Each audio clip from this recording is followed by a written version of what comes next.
खदीजा मस्तूर की कहानी। ये बुढ़े।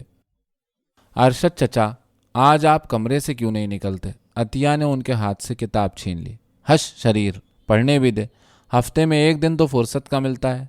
ला किताब दे मुझे। नहीं दूंगी।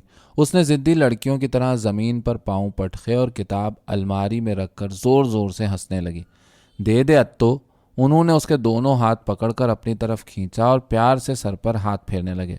देखिए जनाब, वो किसी मुकर्रिर की तरह अकड़ कर खड़ी हो गई। शाम का वक्त सिर्फ तफरीह के लिए होता है, ना कि मोटी खुश्क किताबों से सर फोड़ने का। तो फिर क्या करूं दीवानी? उन्होंने उसे अपने पास बिठाकर सुर्ख दहकते हुए गाल थपथपाकर पूछा। हम और आप घूमने चलेंगे। ज़रूर, बस तू कपड़े तब्दील कर ले फिर चला जाए। अभी लीजिए। वो भागती हुई कमरे से निकल गई। अरशद चचा कई ठंडी सांसें लेने के बाद आईने के सामने खड़े होकर बाल दुरुस्त करने लगे और अतिया थोड़ी ही देर बाद जरकार सुरमई साड़ी में मलबूस पर्स हिलाती सरपरा धमकी। ओह, वो ज़रा बौखलाए और जल्दी से दूसरी टाई बांध ली। अतिया के एतराज़ात की बौछार से बेचारे घबरा जाया करते। हमारी अतिया कितनी खूबसूरत है। अरशद चचा उसकी तरफ बढ़े और बच्चों की तरह अतिया को खींचकर अपने सीने में दबोच लिया और वो कुछ सहम गई। अरशद चचा के दिल की तेज धड़कन उसके सीने से टकरा रही थी। वो ज़बरदस्ती उनसे अलग हो गई और सोचने लगी कि भला अब वो इतनी बच्चा भी नहीं कि उसे यूं सीने से लगाया जाए। लेकिन क्या जाने अरशद चचा कि अब वो बड़ी हो रही है। वो तो बस उसे 2 साल की मासूम बच्ची समझते हैं। अरशद चचा उसके गुदास बाजू हौले हौले दबाकर कुछ सोच रहे थे। अब चलिए भी अरशद चचा। वो अपने बाजुओं में एक अजीब सी कसक महसूस करने लगी। चलो। वो उसका गुलाबी हाथ थाम कर बाहर निकल गए। 15-16 साल की बिल्कुल अल्हड़ सी अतिया, माँ बाप की एकलौती लाडली। उसे देख देख कर जीते और अतिया के अब्बा के दोस्त अरशद भी उसे बेहद चाहते। बल्कि ये कहना गलत ना होगा कि अतिया को खुश रखना वो अपनी ज़िंदगी का मकसद समझते थे। 2 साल हुए जब उनका तबादला लखनऊ से दिल्ली हुआ था। उस वक्त से वो अतिया ही के मकान पर मुकीम थे। इस असना में उन्होंने कई बार चाहा कि अलग मकान ले लें, लेकिन अतिया के अब्बा अम्मा अपने पुराने दोस्त को किसी कीमत पर छोड़ने को तैयार न थे और अतिया भी उस वक्त ज़िद्दी बच्चों की तरह मचल जाती जब वो जाने का नाम लेते और उनको भी चुप हो जाना पड़ता। वो कोई होंगे 50 के लगभग, सुर्ख सफ़ेद रंग, तंदुरुस्ती और जिंदा दिली ऐसी कि जवानी बुढ़ापे के आगे सर झुका दे। वो जब तक घर में रहते अतिया मारे खुशी के चहकती फिरती और जब वो दफ्तर चले जाते तो जैसे घर में सन्नाटा सा छा जाता। लेकिन आज जब वो बाग में टहल रही थी तो बिल्कुल गैर इरादी तौर पर वो बार बार सोचने लगती कि आखिर अरशद चचा ने उसे इतनी ज़ोर से अपने सीने से क्यों लगाया कि अब तक उसकी पसलियां दुख रही हैं। वो टहलते टहलते थक कर बाग के एक तन्हा गोशे में पड़ी हुई बेंच पर बैठ गई। अरशद चचा भी पास ही बैठ गए और उसके सुनहरे घुंघरियाले बालों से सजे हुए सर पर हाथ फेरने लगे। उस वक्त वो भी ना मालूम क्यों खिलाफ आदत बहुत संजीदा और मुस्तरिब से दिखाई दे रहे थे। अतिया अपने ऊपर मलामत करने लगी कि अरशद चचा की तरफ ख्याल बद करना कितनी बुरी बात है। अरशद चचा, आप चुप क्यों हैं? उसने शरारत से उनकी उंगलियां मरोड़ दी। कुछ नहीं पगली। उन्होंने उसकी उंगलियां अपनी मुट्ठी में भींच कर छोड़ दी और फिर उसे झटके से खींचकर पेशानी चूम ली। अतिया ने महसूस किया कि उनकी सांस फूली हुई है और होठों से आग निकल रही है। बाग का तन्हा गोशा और उनकी ये हरकतें, वो घबरा कर रह गई। उसकी समझ में ना आता था कि आज वो ये सब क्यों कर रहे हैं। आज से पहले भी वो सैकड़ों दफ़ा उनके साथ तन्हा रही थी, मगर सिवाय सर पर हाथ फेरने के उन्होंने कोई ऐसी हरकत न की थी। उसने डरते डरते उनकी तरफ देखा। वो भी उसे गहरी गहरी नज़रों से ताक रहे थे, जैसे वो अपनी आंखों में उसकी नौखेज जवानी को जज्ब करके उम्र रफ्ता को परचा रहे हों। क्या देख रही है मुझे अत्तो? वो उसके रेशमी बाल संवारने लगे। कुछ नहीं अरशद चचा, अब घर चलिए। वो खड़ी हो गई। बस हो चुकी तफरी? नाहक ही मुझे पढ़ने से उठा लाई, शरीर कहीं की। उन्होंने उसके गुदास बाजुओं पर हाथ रखकर जोर से दबाया और वो कपकपा कर रह गई। चल उठ पगली। वो जोर से हंस पड़े। अत्तो, अगर तू ना होती तो शायद मैं तेरे घर एक दिन न रहता। कितनी प्यारी है मेरी अत्तो। उन्होंने बच्चों की तरह उसकी उंगली पकड़ ली। वो बिल्कुल खामोश और बेजार सी नजर आ रही थी, इसलिए चचा भी कुछ मुतफक्किर से हो गए और वो रास्ते भर यही सोचती रही कि अब वो ऐसी बच्चा भी नहीं कि कुछ समझ ही ना सके। घर पहुंचकर वो बगैर खाना खाए अपने बिस्तर पर चली गई और रात को बहुत देर तक जागकर अरशद चचा के मुतालिक सोचा। उनकी हरकतें याद करके उसके जिस्म में कपकपी के साथ दबी दबी नफरत पैदा हो जाती। इसी हालत में वो ये फैसला करके सो गई कि सुबह से वो उनसे बात न करेगी, चाहे कुछ भी हो जाए। भाभी, बचपन की नींद भी क्या होती है, जब तक हमारी अतिया को कोई जगाए नहीं उठ नहीं सकती। तुम जगा दो अरशद, कब से नाश्ता लिए बैठी हूँ, अब उठ जा। तो वो उसके पलंग पर बैठकर उसका सर सहलाने लगे। देख अतिया, कितना वक्त हो गया, उठ जा, मेरे दफ्तर जाने का वक्त आ रहा है, चाय पी ले। अरशद चचा ने उसकी पेशानी चूम ली और वो बेजारी से उठकर मुंह हाथ धोने चली गई। मेज़ पर नाश्ता चुना हुआ था। वो तौलिया से मुंह पोंछती हुई मेज़ पर आ गई। अत्तो, इतना न सोया कर, देख फूल जैसा चेहरा मुरझा कर रह गया।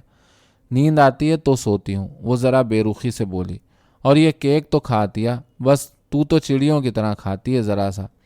वो उसकी बेरुखी को टालते हुए मुंह में केक देने लगे और अतिया का दिल बिल्कुल साफ हो गया। उसे ख्याल आया कि रात कमबख्त अरशद चचा की तरफ से कितने बुरे बुरे ख्याल आए, लेकिन वो तो उसे बिल्कुल बच्चा समझते हैं। अगर वो बड़ी हो गई है तो बेचारे अरशद चचा को क्या मालूम। अच्छा अतिया, अब मैं चला, शाम को तैयार रहना, सिनेमा चलेंगे। चाय पीने के बाद वो जाने के लिए उठ खड़े हो गए। सच अरशद चचा, क्या हम लोग चलेंगे? वो फिल्म देखने की बहुत शौकीन थी, और नहीं तो क्या झूठ। वो छड़ी हिलाते बाहर निकल गए और अतिया स्कूल जाने की तैयारी करने लगी। स्कूल से वापसी पर अतिया सिनेमा जाने की तैयारियों में मुनहमिक हो गई। कपड़ों की अलमारी उलट पलट कर सुनहरे काम से मुज़य्यन उन्नाबी साड़ी निकाल कर पहनी। आईने के सामने खड़े होकर देर तक पाउडर लगाया गया और फिर पर्स हाथ में लटका कर इस तरह खड़ी हो गई जैसे अब चल देगी। अम्मा उसकी उजलत देखकर हंस रही थी। अभी तो सिनेमा जाने में पूरा 1.5 घंटा है।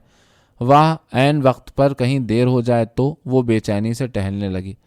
अभी तक नहीं आए अरशद चचा, आ जाएंगे, अभी वक्त कहाँ हुआ है। माँ ने गुड़िया जैसी सजी हुई अतिया को सीने से लगा लिया। इतने में अरशद चचा भी छड़ी हिलाते आ गए। अरे तुम तो बस तैयारी बैठी हो अत्तो, और नहीं तो क्या, आपकी तरह देर करते। कहाँ देर हुई अभी, खैर अब चलिए। भाई चाय तो पी लेने दे। ओफो, तो पीजिए फिर जल्दी। अरशद चचा मुंह हाथ धोकर चाय पीने बैठ गए और अतिया मारे उजलत के एक प्याली पीकर खड़ी हो गई। अब पी भी चुकी है अरशद चचा। सिनेमा जाने का इस्तिराब बढ़ा ही जा रहा था। कितना आजिज करती है तुम्हें अरशद। अम्मा बेटी की बेचैनी से निहाल हो रही थी। अच्छा चल। चचा ने उसकी गोरी गोरी गर्दन में चुटकी ले ली और हाथ पकड़कर बाहर निकल गए। क्यों अतिया, आज पैदल ही चला जाए तो कैसा रहे? हाँ मैं समझी, आप बड़े कंजूस हैं। हश, चल आगे तांगा कर लेंगे। नहीं भाई, अब तो पैदल ही चलेंगे, कौन सा दूर है सिनेमा हाउस। फिर न कहना मुझे कंजूस। उन्होंने उसके बाजू पर हाथ रखकर जोर से दबाया और वो कपकपा कर रह गई। फिर वही हरकत। उसने गौर से उनकी तरफ देखा। वो बहुत इत्मीनान से हंसते चल रहे थे। वैसे तो अरशद चचा गैलरी के टिकट लिया करते थे, लेकिन आज बॉक्स के टिकट लिए। अब तो मैं कंजूस नहीं अत्तो, वो सीढ़ियां तय करते हुए बोले। नहीं भाई, वो खिलखिलाकर हंस पड़ी और उन्होंने उसे अपने पास बिठाकर सर पर हाथ फेरना शुरू कर दिया। उनका हाथ कभी कभी बालों से फिसलकर गर्दन पर रेंगने लगता। पर्दे पर सितारा कूल्हे मटका रही थी और अतिया शौक से उसे देखने में महफ थी, लेकिन अरशद चचा बार बार पहलू बदल रहे थे। वो समझी उन्हें तमाशा अच्छा नहीं लग रहा है। कैसा लग रहा है ये नाच आपको? अच्छा है। और अरशद चचा, ये सितारा का दहाना कितना अजीब सा है ना? कुछ खूबसूरत सा होगा, लेकिन हमारी अतिया से ज़्यादा नहीं। उन्होंने अपनी मोटी सी उंगली से उसके होंठ छू लिए और एक हाथ उसकी पुश्त पर रख दिया, जो हल्की सी थरथराहट के साथ पीठ पर रेंगने लगा। अतिया का जी न जाने कैसा होने लगा। उसने गुस्से से उनका हाथ झटक दिया और काफ़ी देर के लिए सुकून हो गया। एक सीन में हीरो हीरोइन को अपने बाजुओं में जकड़कर प्यार कर रहा था। अरशद चचा को कुछ बुरा सा लगा और उन्होंने बिफर कर अतिया को अपने सीने से भींचते हुए जैसे हीरो को मुंह चिढ़ा दिया। अरशद चचा, उसने घबरा कर पुकारा। क्या है अत्तो? अरशद चचा ने उसे छोड़कर प्यार से पूछा। हालांकि बेचारे खुद काबू में न थे, सांसें फूली हुई थीं और सारा जिस्म कांप रहा था। फिर भी अतिया का इतना ख्याल। लेकिन अतिया को रह रहकर गुस्सा आ रहा था और फिल्म देखने से दिल उचाट। वो सर झुकाकर बेजार हो गई।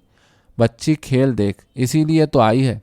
उन्होंने उसे फिल्म की तरफ मुतवज्जे करना चाहा, लेकिन वो सर झुकाए रही। भाई पैसे खर्च हुए हैं तो अब देख ले अत्तो। वैसे तो मैं लड़कियों को फिल्म दिखाने का कायल नहीं। अच्छी भली लड़कियां खराब हो जाती होंगी। उसने मुंह फेर लिया। बस बिल्कुल नादान है तू। यह आपका ख्याल है शरीर बच्ची। वो कुछ खिसिया गए और बाकी खेल खैरियत से देखा गया। तांगा कर लूँ अत्तो? उन्होंने बाहर निकलकर पूछा, लेकिन अतिया ने कोई जवाब न दिया। वो बेहद रंजीदा हो रही थी। अरशद चचा ने तांगा कर ही लिया और रास्ता बिल्कुल खामोशी से कट गया। रात वो अपने बिस्तर पर पड़ी सोच रही थी कि क्या वाकई अरशद चचा उसे बच्चों की तरह चाहते हैं। उनकी वो तेज सांसें, जलते हुए होंठ, वो थरथराते हुए हाथ, क्या ये बुढ़े बच्चों को इसी तरह चाहते हैं? आखिर उसके अब्बा भी तो बुढ़े हैं, वो भी उसे प्यार करते हैं, लेकिन उनके होंठ नहीं जलते। वो अपने दिल की धड़कन उसके सीने में नहीं जज्ब करते और ना ही उसे छूते वक्त उनके हाथ कांपते हैं। मगर ये सब कुछ वो किससे कहे, किसे जाकर समझाए कि उसके अरशद चचा पर एक बहुत ही खौफनाक भूत सवार हो गया है। और भला कोई यकीन ही क्यों करने लगा? उसे अपनी बेबसी पर रोना आ गया। उठ जा अतिया जान। सुबह अरशद चचा उसे झंझोड़ झंझोड़ कर जगा रहे थे। अतिया घबरा कर उठ गई, लेकिन अरशद चचा का कंधे पर रखा हुआ हाथ झटक दिया। अरशद चचा ने उसे गहरी नज़रों से देखा और गुस्से से मुंह सुर्ख किए उसके कमरे से निकल गए। अतिया ने सोचा, चलो आज निजात हो गई।